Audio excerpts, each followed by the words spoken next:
What we're dealing with here is the way in which the advances that we all celebrate that help us in our daily lives, and few of us can imagine living these days without a smartphone in our pocket.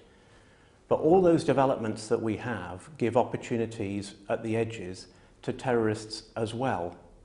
I don't believe that any of these companies want those unintended side effects. They don't want to be helping terrorists acquire the materials that they need through online purchasing. They don't want to be helping them in encrypted communication avoid detection by MI5.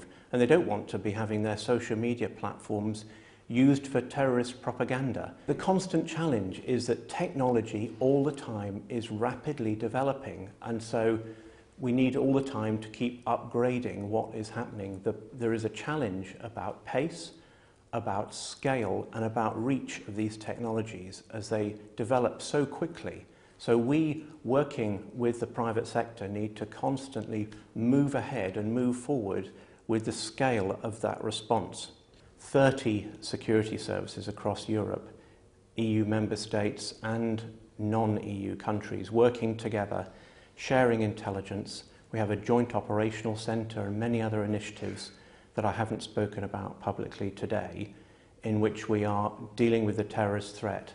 As I've mentioned, there are more than a dozen terrorists now in jail who might not otherwise have been found in time to prevent what they were going to do, and that comes by that cooperation.